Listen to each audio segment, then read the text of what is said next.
लोग भारत सरकार के कर्मचारी होने के साथ साथ स्टेट गवर्नमेंट के जितने भी वर्क हैं वो सभी करते हैं, लेकिन जब मानदेय या पारिश्रमिक देना होता है तो राज्य सरकार ये कहती है कि भारत सरकार के कर्मचारी हैं, वो मानदेय का निर्धारण करेगी कि वो मानदेय पर रखेगी या सरकारी कर्मचारी बनाएगी। जो श्रम कानून की नीति के तहत जो मिनिमम वेज हमें मिलना चाहिए एक स्किल्ड वर्कर को, वो मुझे नहीं मिल रहा है। झाड़ू लगाने तक का ले करके इतना कार्य इनको थोपे जाते हैं कि इनको एक कप चाय पीने का एक टाइम इनके पास नहीं होता। आज हम भारत सरकार को अवगत कराने आए हैं, अपनी संख्याओं को दिखाने आए हैं, अपने कार्य के लिए हम आए हैं कि कितना कार्य हमारी आंगनबाड़ी करती है। इनको एकदम तुच्छ महिला समझा जाता है। हम भारत सरकार से मांग रहे हैं कि हमारी आंगनबाड़ियों को राज्य कर्मचारी घोषित किया जाए। नमस्कार, आप देख रहे हैं सौगंध टीवी और मैं हूं आपके साथ राधिका शर्मा। बात की जाए आंगनबाड़ी के 22 राज्यों से, यहाँ पे जो आंगनबाड़ी कर्मचारी हैं, महिलाएं, वो एकत्रित हुई हैं अपनी कुछ मांगों के साथ। जंतर मंतर में मौजूद हूं मैं और आज हमारे साथ बातचीत करने के लिए है नीलम पांडे, जो उत्तर प्रदेश की प्रदेश महामंत्री हैं। और साथ में हम नाम अगला इंट्रोडक्शन आपको साथ साथ में दे देती हूँ। नमस्कार मैम, बहुत बहुत स्वागत है आपका सौगंध टीवी में। गीतांजलि मौर्य, आंगनबाड़ी कर्मचारी व सहायिका एसोसिएशन उत्तर प्रदेश की प्रदेश अध्यक्ष। सबसे बड़ा प्रश्न ये है कि आंगनबाड़ी की जितनी महिलाएं हैं, कर्मचारी हैं, आज यहाँ पे जो जंतर मंतर पे आप लोग धरना दे रहे हैं, उसकी क्या वजह? आंगनबाड़ी कर्मचारी सरकार की योजनाओं पे काम करती हैं। सेंट्रल गवर्नमेंट इस योजनाओं को बना रखी है जिसपे हम लोग काम करते हैं और राज्य सरकार हमसे कार्य कराती है। तो चूंकि हम लोग भारत सरकार के कर्मचारी होने के साथ साथ स्टेट गवर्नमेंट के जितने भी वर्क हैं वो सभी करते हैं, लेकिन जब मानदेय या पारिश्रमिक देना होता है तो राज्य सरकार ये कहती है कि भारत सरकार के कर्मचारी हैं, वो मानदेय का निर्धारण करेगी कि वो मानदेय पर रखेगी या सरकारी कर्मचारी बनाएगी। और जब भारत सरकार से बात करते हैं तो भारत सरकार ये कहता है कि आप स्टेट के अंतर्गत काम करते हो, स्टेट गवर्नमेंट निर्धारित करेगी कि आपको कितना पारिश्रमिक दिया जाए।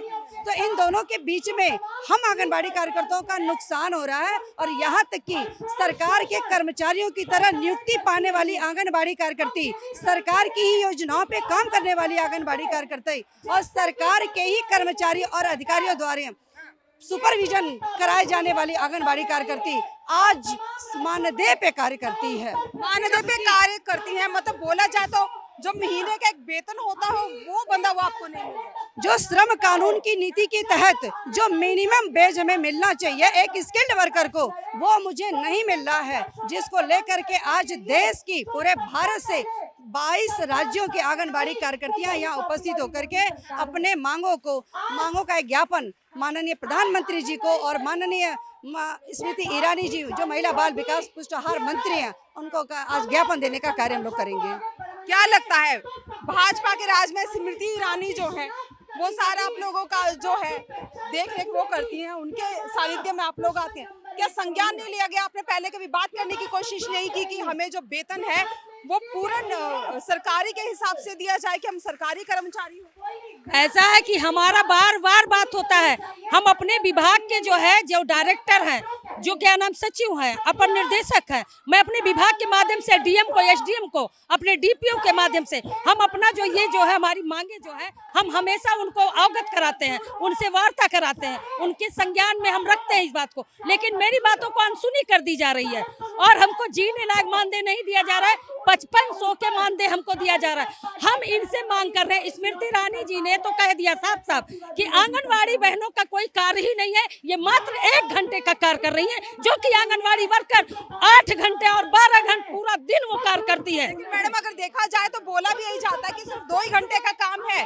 बच्चों को जाना है, 1 घंटे के लिए पढ़ाना है और उनको खाने का जो सामान होता है वो देना है और वापस आना है। यही ऐसा नहीं, आंगनवाड़ी वर्कर का काम है, बेलों की ड्यूटी करवाती हैं, इनको राशन कार्ड का ड्यूटी करवाती हैं, इनको जनगणना में लगाया जाता है, इनको टीकाकरण करवाया जाता है, इनको पोषण मिशन का कार्य दिया जा रहा है, पोषण टैकेट करवाया जा रहा है, मतलब जो भी कार्य है झाड़ू लगाने तक का ले करके इतना कार्य इनको थोपे जाते हैं कि इनको एक कप चाय पीने का एक टाइम इनके पास नहीं होता है। और हमारी मंत्री जी ने कह दिया कि इनका आंगनवाड़ियों का मात्र 1 घंटे का कार्य है। भारत सरकार भी नहीं सुन रही है। आज हम भारत सरकार को अवगत कराने आए हैं हैं, अपनी संख्याओं को दिखाने आए हैं, अपने कार्य के लिए हम आए हैं कि कितना कार्य हमारी आंगनबाड़ी करती है। इनको एकदम तुच्छ महिला समझा जाता है।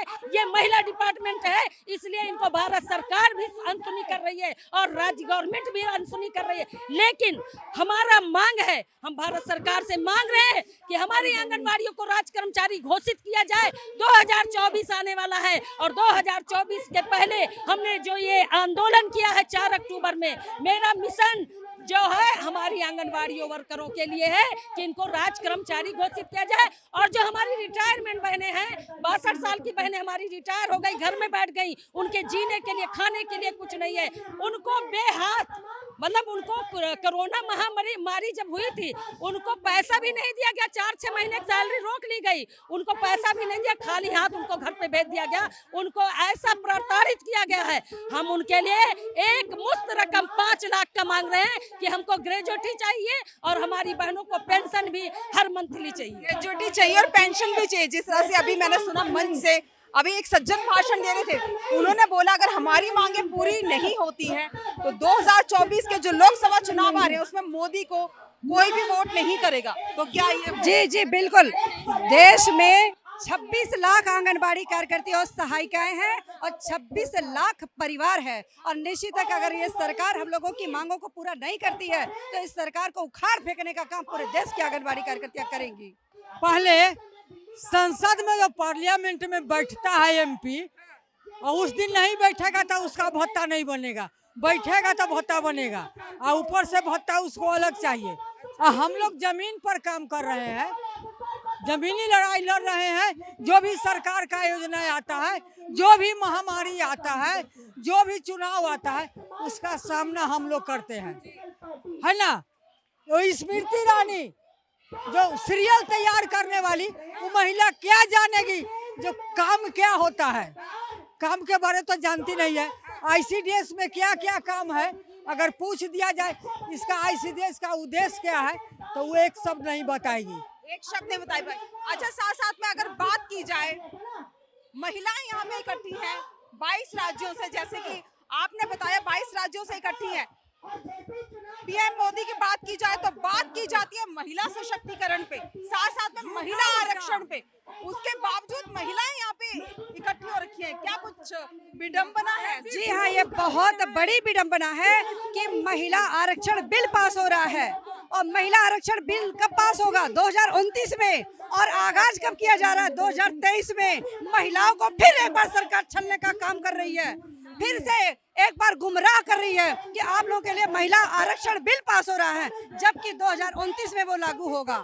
तो जब उसी तरह से आंगनबाड़ी कार्यकर्तियों को भी पारिश्रमिक उतना नहीं दिया जाता जो इनके लिए श्रम कानून के वेटेज के अंतर्गत जो मिलना चाहिए, इसी तरह सरकार ये छलती चली जा रही है और आंगनबाड़ी कार्यकर्तियां देश की वो ऐसे आधी आबादी कही जाने वाली जो ये महिलाएं हैं, ये देश की नींव है और इनके साथ जो गद्दारी करेगा तो आंगनबाड़ी कार्यकर्तियां निश्चित है इनको उखाड़ फेंकने का काम करेंगी। अच्छा, बात की जाए जिस तरह से सुनने में आ रहा है, कई जगह पे 4500 है, कई जगह पे 12,000 वेतन भी दिया जा रहा है, कई जगह पे जो सरकारी कर्मचारी घोषित कर दिया गया, तो जिन जगहों पे नहीं किया गया उनके लिए क्या कहेंगे? इसीलिए ना हम लोग आज हड़ताल पे उतर गए हैं कि राज्य सरकार यदि वेतन एक समान सब जगह होना चाहिए ना, कहीं कुछ कहीं कुछ। आज हम बिहार से आए हुए हैं, बिहार में अभी देखिए हम लोग को 6,000 भी नहीं देते। वहाँ की सरकार क्या कहती है, 50 रुपया आपको बढ़ाएंगे तो हमको करोड़ों का हानि है।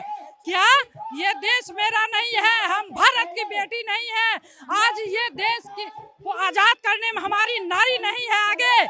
आज जो भी कुछ होता है उसमें हर औरत का हाथ होता है। एक घर से लेके पूरा विश्व यदि आज आगे है तो उसमें आगे औरत होती है। औरत को शक्ति का रूप माना गया है, दुर्गा और काली का रूप माना गया है, और हम लोग से 24 घंटा काम कराया जाता है। हम अपने बच्चे को नहीं देख पाते हैं। आज हम लोग हड़ताल पे आने लगे, हमारा बच्चा रोने लगा कि मम्मी हड़ताल करोगी तो हमारा हम लोग को कौन खिलाएगा, कौन पढ़ाएगा, क्योंकि वही 5,000 में हम लोग किसी तरह गुजर बसर करते हैं। हड़ताल होगा तो मानदेय रुक जाएगा। लेकिन हम बोले बेटा क्या करेंगे? ऐसा सरकार है तो हम लोग को कष्ट उठाना पड़ेगा, अपनी बलिदानी देनी पड़ेगी, नहीं तो आगे आने वाली भी दीदी इसी तरह रोते रहेगी, उसका परिवार भूखा सोएगा। खुद दीदी बीमार हो रही है, आज एक दीदी को औकात नहीं है कि अपना ऑपरेशन करा सके।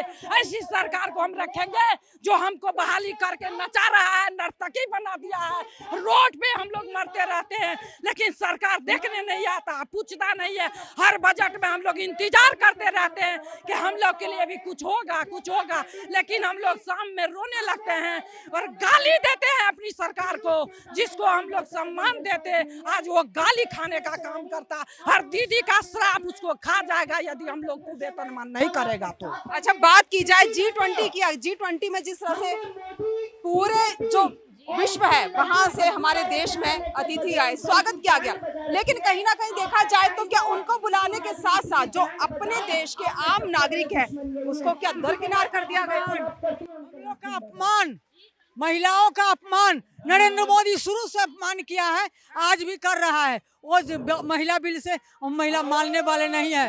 2024 इनको सिखा देगा, ये हमारी महिला ताकत है। 28 लाख, 28 गुना 56 लाख, 56 लाख का 5वां गुना जोड़ लीजिए। ये हमारी जी देखिए, ये उसी तरह का है जिस तरह से आज मोदी जी की तरफ से लोगों को आयुष्मान कार्ड हर कर्मचारियों को दिया जा रहा है, और यही आंगनबाड़ी कार्यकर्तियों से आयुष्मान कार्ड बनवाया जा रहा है। और ये मानदेय सेवी कार्यकर्ता जिसको सरकार अभी बना के रखी है, इन आंगनबाड़ी कार्यकर्तियों को मानदेय भी भरपूर नहीं मिलता कि वो अपने घर का रोज का राशन बढ़िया से खा सके। उसको क्या ये मिलना नहीं चाहिए आयुष्मान कार्ड? इसका लाभ आंगनबाड़ी कार्यकर्तियों को क्यों नहीं मिल रहा अभी तक? उसी तरह यह सरकार G20 करके सिर्फ देश में अपना नाम चमकाना चाहती है और इन पूरे देश के नागरिकों को अपना मजदूर, बंधुआ मजदूर बना करके रखने का काम कर रही है। क्या कुछ कहना चाहेंगे? आप यहाँ पे आए हैं, क्या कुछ ऐसा संदेश देना चाहेंगे पीएम मोदी को जिससे आपकी वो सुनवाई करें और आपके लिए वो आगे संज्ञान ले? मैं यही उनको संदेश देना चाह रही हूँ। मैं भारत सरकार को अवगत कराना चाह रही हूँ, भारत सरकार से अपील भी कर रही हूँ कि अब 2024 आने वाला है।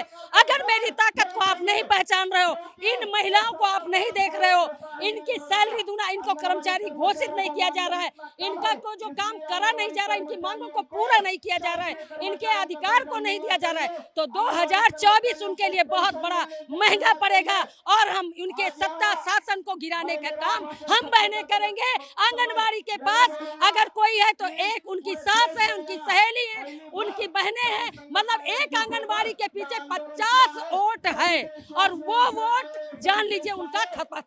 हमारी ताकत बहुत बड़ी है, हमारे जो है जितनी बहनें हैं, हमारी जितनी बहनें संघर्षशील महिलाएं हैं, ये उनकी कुर्सी गिराने का काम करेंगी। जो मेरा सपोर्ट करेगा उनका सपोर्ट हम करेंगे, वही सरकार आएगा जो आंगनबाड़ियों के बारे में, जो जनता के लिए जी जो जनता के लिए काम करेगा और हमारे महिला डिपार्टमेंट के लिए करेगा। ये हमारी बहनें महिला डिपार्टमेंट है, इनको मतलब तुच्छ नजरों से देखा जा रहा है, चाहे वो प्रदेश की गवर्नमेंट हो, चाहे वो आपके केंद्र की गवर्नमेंट हो, इनको हमेशा तुच्छ नजरों से देखा गया। लेकिन इनकी कितनी बड़ी ताकत है अभी सरकार को पता नहीं है, हम इसका चैलेंज कर रहे हैं जी। आने वाले वक्त में तो इनको दिखाई देगा कि हम क्या हैं, हमारी बहनें क्या हैं, इनकी ताकत क्या है। हाँ, 22 राज्यों से जो यहाँ महिला कर्मचारी आए हुए हैं, जिस तरह से उनका कहना है कि हमको जो है सरकारी कर्मचारी घोषित किया जाए और हमें जो है एक वेतन जो हमारा महीने का है वो बांधा जाए। जिस तरह से बोला जा रहा है अगर हमारी मांगे पूरी नहीं हुई तो 2024 में जो लोकसभा चुनाव आ रहे हैं उसमें कहीं ना कहीं मोदी को देखा जाए तो निराश होना पड़ सकता है। इस खबर में फिलहाल इतना ही। ऐसी और खबरों के लिए जुड़े रहिए हमारे साथ, देखते रहिए सौगंध टीवी। कैमरामैन अंकित के साथ राधिका शर्मा। आप देख रहे हैं सौगंध टीवी, सौगंध वतन की।